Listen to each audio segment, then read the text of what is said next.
La encarnación. La encarnación del verbo, catequesis básica para adultos.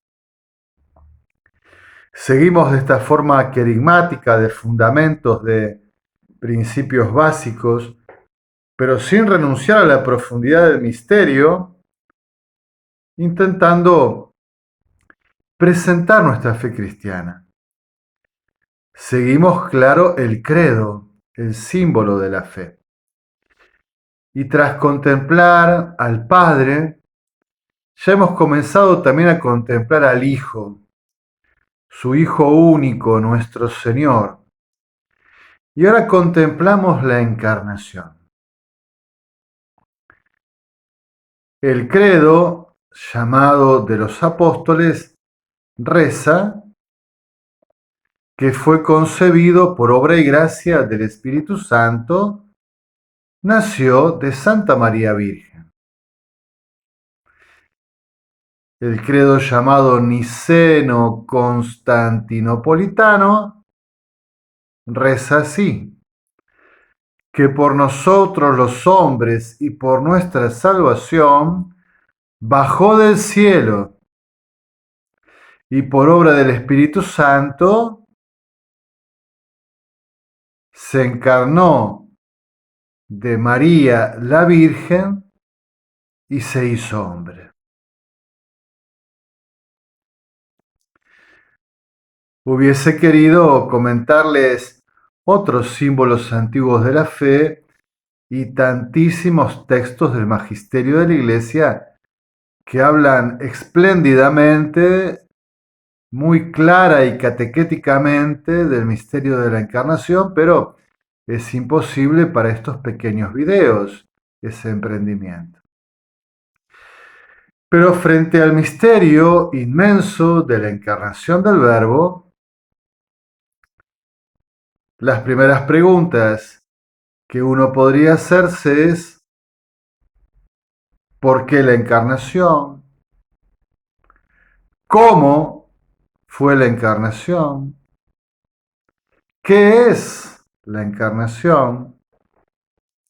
Vamos a intentar responder algunas de estas preguntas de modo simple, como les digo, sin renunciar a la profundidad del misterio de nuestra fe. En general, todos nosotros hemos sido catequizados acerca de que la encarnación del Verbo, que el Verbo eterno del Padre, consustancial con Él, su unigénito, se haya hecho hombre, bajó del cielo, decía el credo niceno, tiene que ver con el proyecto de Dios, la iniciativa de Dios para rescatarnos del pecado y de la muerte. El hombre que había desobedecido a Dios, se había apartado de Él, había desordenado todo, había introducido el mal en la obra de Dios que era toda buena. Y ahora Dios, por la encarnación del Verbo, quiere redimirlo, reconciliarlo, reconducirlo a su voluntad y a su gracia, rescatarlo. Evidentemente, este ángulo para ver la encarnación también nos lleva a la cruz, a la Pascua.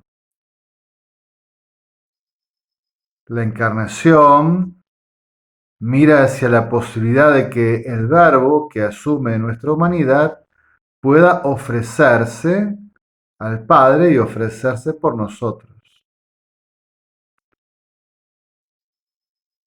En expresiones del estilo paulino, Él pagó por nosotros el precio de la salvación. O en expresiones de la carta a los Hebreos, el verbo dice: me has dado un cuerpo, y yo digo, dice el verbo, aquí estoy para hacer, Padre, tu voluntad. O sea, la encarnación y el sacrificio están unidos en un proyecto de rescate, en un proyecto de redención. Pero también es cierto, y así lo atestiguan bellísimos textos del Magisterio, que la encarnación tiene que ver con el Dios que nos ama, con el amor de Dios. Porque el amor de Dios es primero. El pecado del hombre es una infidelidad, un rechazo, una indiferencia del amor de Dios. Pero el amor de Dios es primero, por amor nos creó, y el amor de Dios es fiel y permanente. Y Dios no se desdice de su amor.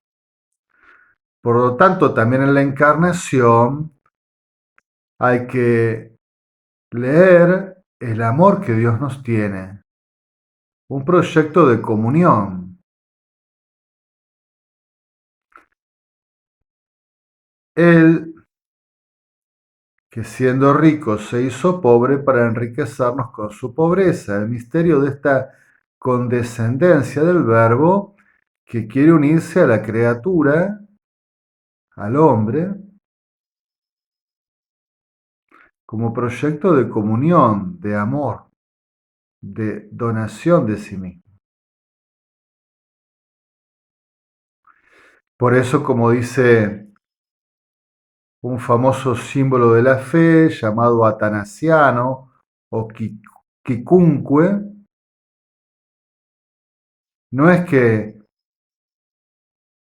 no es la conversión de la divinidad en la humanidad, sino que la divinidad asume la humanidad. Dios por amor se hace hombre en la persona del Hijo unigénito, el Verbo. Y en tercer lugar, la encarnación también hay que leerla en la analogía de la creación.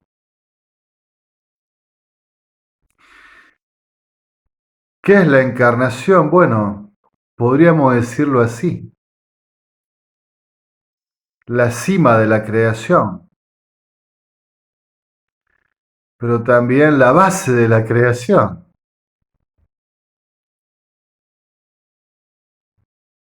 Si muchas veces decimos que la cima de la creación es el hombre, sobre todo cuando leemos ese relato ordenado en 7 días, donde al final de crear el tiempo, la luz y la oscuridad, el día y la noche, las aguas de arriba y las aguas de abajo, los cielos, la tierra, todo tipo de plantas y de animales. Al final se crea al hombre a imagen y semejanza. Uno podría decir que la cúspide de la creación es el Verbo encarnado.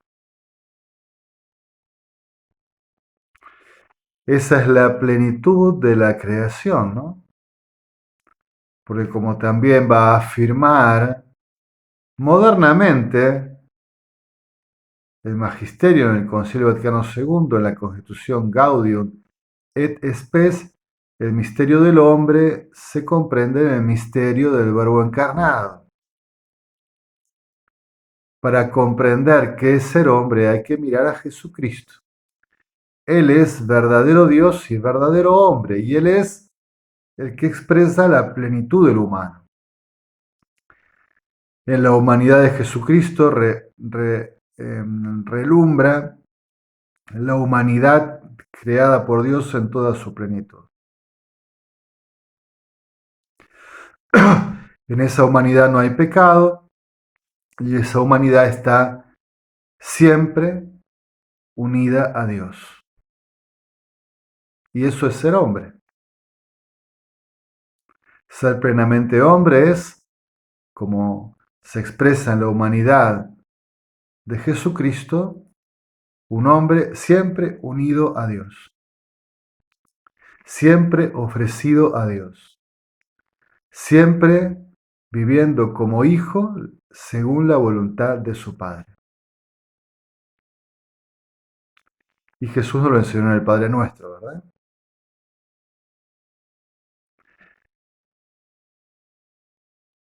Ahora, claro, si nos preguntamos cómo fue la encarnación, entramos en un terreno realmente muy difícil, en el cual no puedo extenderme.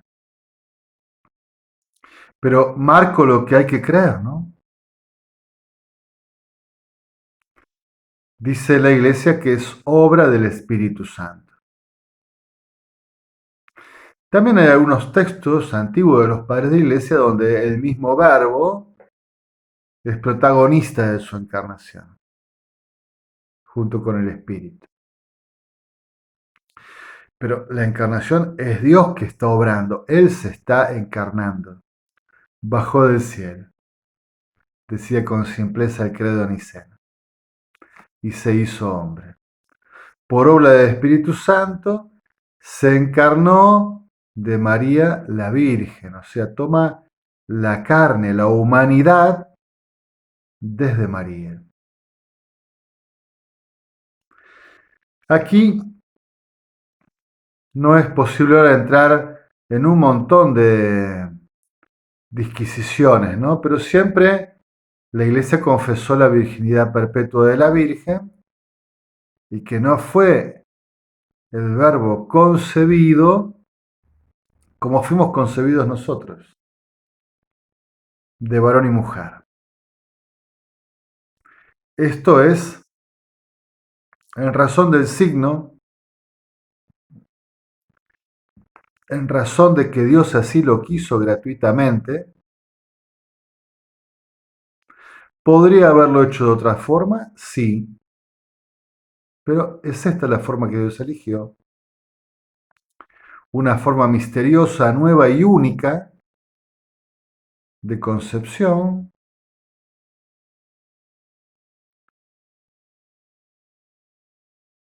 tomando su humanidad de la Virgen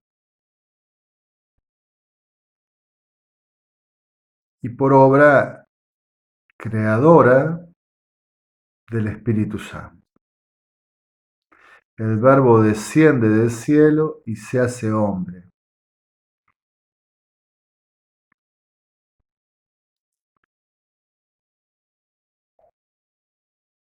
Aquí quisiera realizar algunas consideraciones. Realmente este tema daría para mucho, pero nosotros también fuimos catequizados sobre que Jesucristo es verdadero Dios y verdadero hombre. Quizás nos han dicho, no es que es 50% hombre y 50% Dios, sino que es 100% Dios y 100% hombre.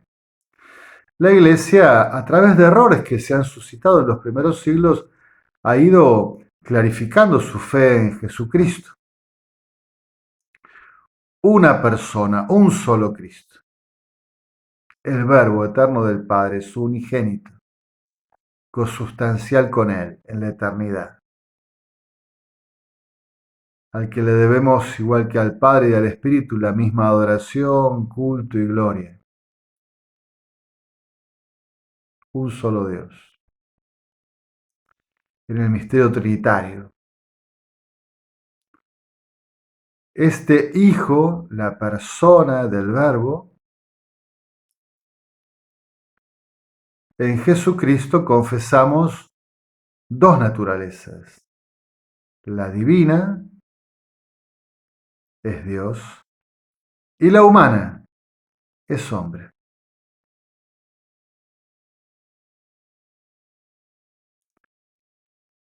Es el misterio de la encarnación.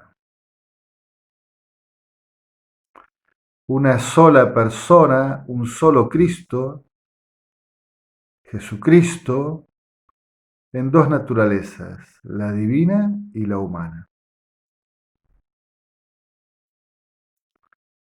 En este sentido,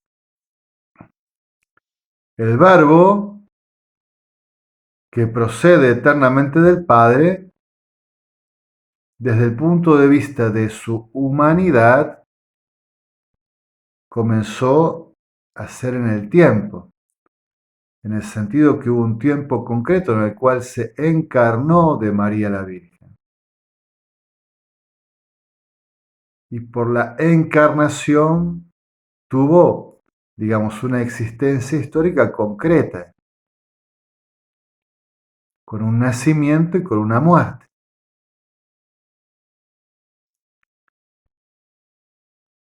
Y esta muerte sabemos que es nuestra redención, nuestra salvación.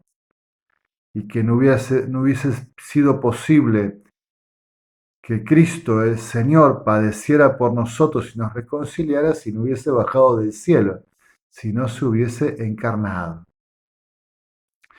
Y entonces la fe en la encarnación del Verbo, esta persona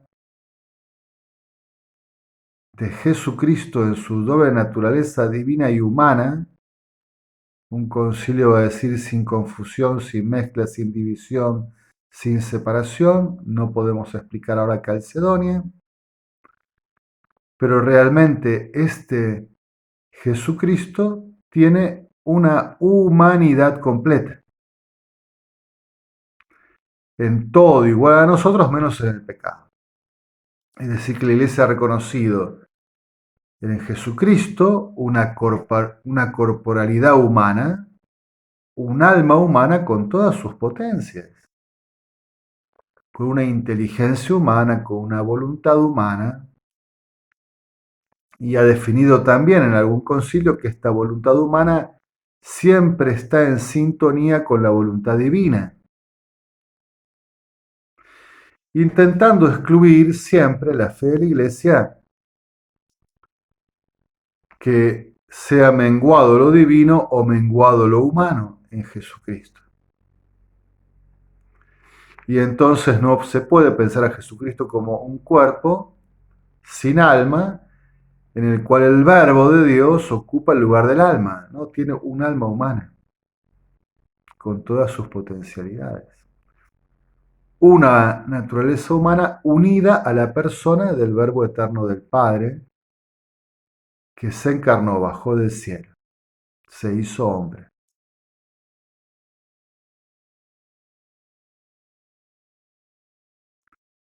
Como les digo, misterio de nuestra fe, que podemos intentar expresarlo con palabras, pero que evidentemente que pide a Dios la gracia de creer y profundizar en el misterio. Quiero cerrar con un hermoso texto de la carta a los Colosenses acerca de Jesucristo, la plenitud de la creación, Jesucristo, digamos, como decíamos, en la base y en la cúspide de la creación, por quien todo fue hecho y que le da sentido a todo lo que fue creado, el primogénito de toda la creación, va a decir este himno de la carta a los Colosenses, capítulo 1, versículo 15 al 19, dice así: Él es imagen del Dios invisible, primogénito de toda la creación, porque por Él fue creado todo en el cielo y en la tierra, lo visible y lo invisible. Majestades, señoríos, autoridades, potestades, todo fue creado por Él y para Él. Él es anterior a todo y todo se mantiene en Él. Es la cabeza del cuerpo, es decir, de la iglesia. Él es el principio, el primogénito de entre los muertos, para ser en todo el primero. En Él decidió Dios que residiera la plenitud. Por medio de Él quiso reconciliar consigo todo lo que existe, restableciendo la paz por la sangre de la cruz, tanto entre las criaturas de la tierra como en las del cielo. Primogénito de los muertos, primogénito de la creación, es el primero en todo, y es anterior a todo, todo fue creado por Él, todo subsiste en Él. Bien, la encarnación hay que entenderla en esta analogía de la creación. Algunos dirían es la nueva creación, otros quizás dirían, bueno, en realidad es el proyecto de la creación que se manifiesta en su plenitud por la encarnación de Jesucristo. Y a veces cuando leemos ese texto del comienzo de la Biblia en el Génesis, ¿no? Que en el principio el Espíritu de Dios aleteaba sobre las aguas y Dios entonces empezó a dirigir su palabra y cuando profería su palabra era creada la realidad. Bueno, creo que así también hay que entender el misterio de la encarnación, ¿verdad?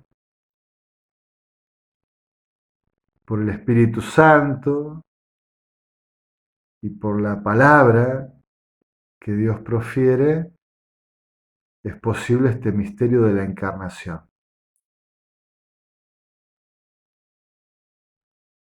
Porque esta es simplemente nuestra fe que hay que atesorar y contemplar. Que ese Hijo único de Dios, nuestro Señor, por nosotros los hombres y por nuestra salvación se hizo hombre, bajó del cielo. Por obra del Espíritu Santo se encarnó de María la Virgen. En alabanza y gloria de la Santísima Trinidad.